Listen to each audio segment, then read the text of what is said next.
નર્મદા જિલ્લાના રાજપીપળા ખાતે ભાજપનું નવું કાર્યાલય કમલમ બનાવવામાં આવ્યું છે। આ કાર્યાલયના લોકાર્પણ માટે સી.આર. પાટીલ આવી પહોંચ્યા હતા।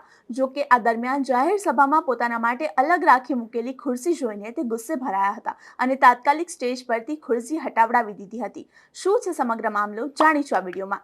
નમસ્કાર, હું મૈત્રી મકવાણા અને આપ જોઈ રહ્યા છો નિર્ભય ન્યૂઝ। નર્મદા જિલ્લાના રાજપીપળા ખાતે ભાજપનું નવું કાર્યાલય બનાવવામાં આવ્યું છે, જેના લોકાર્પણ માટે આજે ભાજપના પ્રદેશ અધ્યક્ષ સી.આર. પાટીલ આવી પહોંચ્યા હતા। આ દરમિયાન જાહેર સભામાં સ્ટેજ પરથી પોતાના માટે અલગ મૂકેલી ખુરશી જોઈને તેઓ ભડક્યા હતા।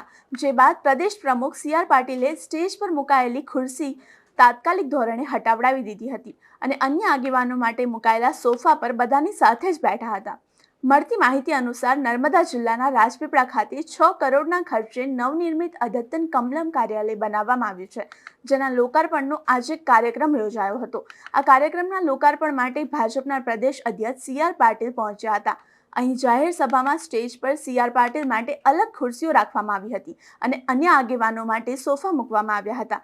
ત્યારે આ જોઈને સી.આર. પાટીલ ગુસ્સે ભરાયા હતા અને તેમણે તાત્કાલિક આ ખુરશીને હટાવી લેવડાવી દીધી હતી અને સ્ટેજ પર મૂકેલા સોફા પર અન્ય આગેવાનો સાથે જ બેઠા હતા। સી.આર. પાટીલનો આ વિડીયો હાલ સોશિયલ મીડિયામાં ખૂબ જ વાયરલ થઈ રહ્યો છે। આ વિડીયો જોઈને ભાજપના કાર્યકરો સી.આર. પાટીલના ખૂબ જ વખાણ કરી રહ્યા છે। ત્યારે એક તરફ કાર્યકર્તાઓનો અવગણના મુદ્દો ગરમાયો છે, ત્યારે બીજી તરફ સી.આર. પાટીલે આમ કરીને આગેવાનોમાં પ્રશંસાનું પાત્ર બનાયા છે। સી.આર. પાટીલના કાર્યકર્તાઓ કહી રહ્યા છે કે સી.આર. પાટીલ દરેક કાર્યકરોને સાથે લઈને ચાલવામાં માને છે। ત્યારે શું પાટીલ અવગણનાને લઈને કાર્યકર્તાઓમાં રહેલી નારાજગી દૂર કરી શકે છે કે કેમ, તે તો હવે જોવાનું રહ્યું। હવે જુઓ આ સમગ્ર ઘટનાના વિડીયો પર નજર કરીએ। આગળના ક્રમમાં લઈ જતા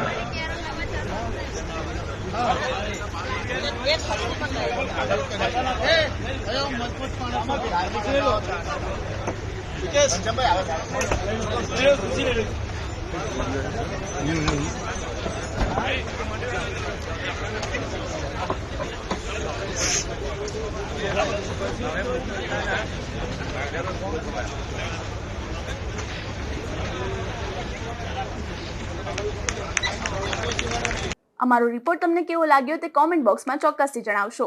લોકસભા અંગેની આવી જ ઇન્ફોર્મેટિવ વિડીયોઝ માટે આપ જોતા રહો નિર્ભય ન્યૂઝ।